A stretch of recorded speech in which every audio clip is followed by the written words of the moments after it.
चलिए, तो हम लोग गुना सीख रहे हैं। अब इसको हम बना रहे हैं। यहाँ 3 से कितना में गुना करेंगे? 4। 3 का रुपये पर पढ़ना है। 4। इसमें 4 कहाँ लिखा हुआ है? 4 के सामने कितना है?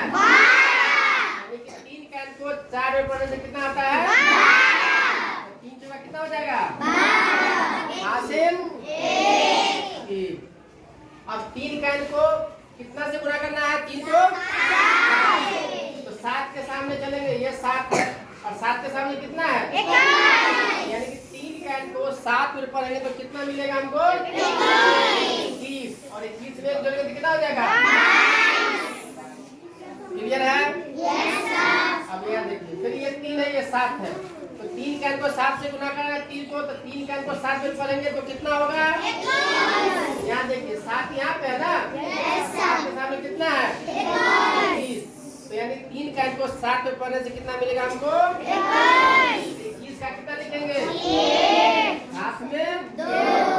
ये जो 21 होता है 21 हम यहाँ लिखेंगे, 2 हासिल हो जाता है। ठीक है, चलिए अब 3 को हम 9 से गुना करेंगे तो यहाँ पे 9 कहाँ पे है? यहाँ पे है।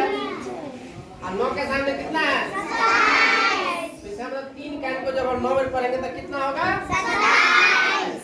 और 27 में 2 को जोड़ेंगे तो कितना हो जाएगा? 19। यहाँ कितना लिखा जाएगा? 19। क्लियर है? Yes sir. यहाँ देखिए 3 को हम 8 से गुना करेंगे तो 8 यहाँ पे है ना? Yes sir. 8 के सामने कितना है? 24। मतलब 3 का इनको 8 में पढ़ेंगे तो कितना मिलेगा? 24। 24 का कितना लिखेंगे? 4। और यहाँ से कितना हो जाएगा?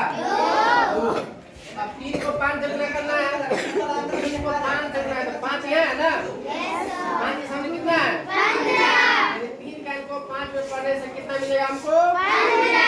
अब 15 में 2 जोड़ेंगे तो कितना हो जाएगा? 17। अब यहाँ देखिए 3 का इनको 2 में पढ़ना है तो ये 2 है ना? 2 के सामने कितना है? 6। 3 का इनको जब 2 में पढ़ेंगे तो कितना मिलेगा? 6 का कितना लिखेंगे? हाथ में 1 भी नहीं। बहुत बढ़िया। 1 से लेकर के 9 तक में हासिल नहीं होता है। अब 3 का इनको 7 से गुना करेंगे, 3 का इनको 7 में पढ़ेंगे तो 7 यहाँ पे है ना? 7 के सामने कितना है? 22। कितना हो जाएगा? 21। समझ में आ गया? Yes sir. चलो।